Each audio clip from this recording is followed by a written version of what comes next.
Leo tarehe 27 mwezi wa 12 mwaka 2025 kumefanyika ibada maalum ya viongozi wa kanisa wa KKKT Diocese ya Morogoro, yaani wachungaji, wainjilisti, parishweka, viongozi wa jumuiya na viongozi wengine wa kanisa. Ibada hiyo maalum imeongozwa na Mheshimiwa Baba Askofu wa Diocese hiyo, Dr. George Endo Pendua. Baba Askofu amelitaka kanisa kudumisha amani na upendo na kuwataka Wakristo kuheshimu vipawa vilivyomo ndani ya kanisa. Nimewaita leo tukae pamoja, tuanze pamoja, tule pamoja, tusigawane, tusitawanyike, tushikamane. Jambo tuliopewa kubwa ni kumtangaza Yesu. Baadhi ya viongozi wa kanisa wametoa maoni yao juu ya ibada maalum ya siku ya leo na ujumbe mkuu wa Baba Askofu katika siku hii ya leo. Asante, mimi ninaitwa Mchungaji Reginald Makule wa Diocese hii ya Morogoro. Kwa mujibu wa swali lako ulilouliza, ni kweli kwamba Baba Askofu amesisitiza umoja, na sisi tunakiri na tunapokea maagizo yake ya kudumisha umoja. Pasipo umoja hatuwezi kusogea wala hatuwezi kwenda mbele. Na kama Yesu mwenyewe alivyotufundisha kwamba, na hata katika sala yake kuu alikuwa naomba wote tuwe na umoja. Umoja hujenga, huleta maendeleo, huleta mshikamano, na tukiwa na umoja adui hawezi kupenya. Na imani kabisa kwamba katika umoja huo, katika awamu hii ya tatu ya uongozi wa askofu, tutakwenda kusonga mbele na tutapiga hatua. Naitwa Mchungaji Kipakacha ama Philbert Ibrahim Kipakacha. Mimi ni mchungaji wa usharika wa Mazimbu. Tukikaa kwenye nafasi kama Mheshimiwa Baba Askofu Daktari Pendua alichokisema kwenye ujumbe wa neno lake, tutakuwa tumefika mahali tunapotarajia, na ndio tarajio la washarika wa Diocese ya Morogoro, kutembea pamoja, kuwa na umoja na kufanya hitaji la waumini na kanisa. Jina langu ni Christina Kila. Mimi ni mchungaji wa kanisa hili la Kiinjili la Kiluteri Tanzania Diocese ya Morogoro. Wote tumekuwa na ibada ya ushirika mtakatifu, lakini neno ambalo amelisisitiza askofu wetu Dr. George Pendua ni muendelezo wa kitu alichokisema Yesu kwenye Mathayo sura ya 11 mstari wa 29. Yesu Kristo anasema, jifunzeni kwangu kwa kuwa mimi ni mpole na mnyenyekevu wa moyo.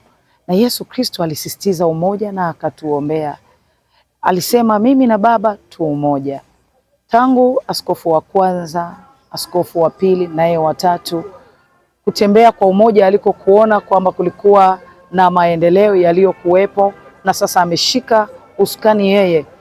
Ombi lake kuu na msisitizo wake ni alichokisema Yesu na viongozi waliopita, ya kwamba ili yale yaliyoko mbele yetu katika Diocese hii ya Morogoro yaweze kufanikiwa, ni lazima kuwa na lugha moja na usemi mmoja, na kila mmoja kuheshimu kipawa cha mwenzake, kila mmoja kuthamini kitu ambacho Mungu amemwekea mwenzake, ili tukitumie kila kipawa kwa ajili ya kujenga kwanza ufalme wa Mungu Morogoro, lakini pia kuijenga Diocese hii ya Morogoro. Mungu aendelee kuibariki Diocese hii, ambariki askofu wetu na msaidizi wake, wakuu wa majimbo na watumishi wote wa Diocese ya Morogoro. Hatuachi kuomba, mtuombee na tuendelee kuwa na umoja siku zote, sasa na hata milele. Amen. Mimi naitwa Mwinjilisti Eliakim Peter Mwinuka, nafanya kazi na Diocese hii ya Morogoro, jimbo la Morogoro mjini, sharika wa Kihonda, mtaa wa Galilaya. Tunapoadhimisha maadhimisho haya ya kukumbuka kuzaliwa kwa Yesu Kristo, tumepata neema ya ibada takatifu ambayo imeendeshwa na Baba Askofu Daktari George Pendua pamoja na msaidizi yake na wachungaji.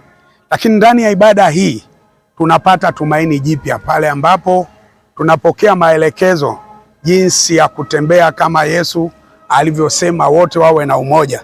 Kwa hiyo kwenye ibada hii amesisitizia sana umoja. Tukiwa hatuna lugha moja, kila mmoja anasema, kazi ya Mungu itashindwa kwenda. Lakini kama tutania mamoja na kutenda mamoja, Mungu atajitukuza katikati yetu, kwa sababu maandiko yanatuambia Mungu ni upendo. Kwa hiyo kama Mungu ni upendo, anapenda wale walio wake waishi katika upendo, kwamba agizo likitoka juu kuwa jimbo anapoleta kwenye sharika na mitaa, sisi tuna wajibu wa kusimamia hayo maagizo ili kutekeleza kazi ya Mungu na hatimaye kuijenga dayosisi yetu. Mimi jina langu naitwa Mrs. Grace Mwalemba, ni mzee wa usharika kutoka usharika wa KKT Mlima Kola, pia ni mwenyekiti wa kamati ya malezi. Ibada hii ambayo imeongozwa na Baba Askofu Dr. George Pindua, mimi nimeipokea kwa mikono miwili, kwa sababu ni ibada ambayo inatupa mafundisho makubwa sana katika utendaji kazi ya Bwana. Unatupa mafundisho kwa sababu anatupa utaratibu tunaopaswa kufanya. Kazi yoyote ambayo inahusu watu wengi bila utaratibu haiendi vizuri. Kwa hiyo anatufundisha jinsi ambavyo tunapaswa kuifanya kazi ya Bwana kwa unyenyekevu na kwa utaratibu kabisa. Kwa hiyo mimi kwangu nimeona ni nafasi nzuri ambayo inatusaidia, inawasaidia wachungaji, inawasaidia wainjilisti, maparishweka, baraza la wazee na viongozi wa vikundi mbalimbali katika kutenda kazi, kufuata utaratibu na kufuata ngazi zile ambazo zimewekwa na kanisa. Unaahidi nini sasa kwa mchungaji? Mimi ninaahidi kwa mchungaji, kwa Baba Askofu, kwamba somo alilotupa ambalo linafungua macho yetu na linatupa ufahamu mkubwa zaidi katika kuitenda kazi, naahidi mimi nitaifanya hii kazi ya Mungu kwa uaminifu kabisa na kwa unyenyekevu sana, kufuata utaratibu aliotupa ili tuweze kuishi kwa pamoja, tuweze kuongea lugha moja, tuweze kusema msemo mmoja na kushikamana na kushirikiana katika kuiongoza hii dayosisi yetu ya Morogoro ili tuweze kuwa na mafanikio katika utumishi wa Mungu. Asante kwa kutufuatilia. Mungu akubariki sana.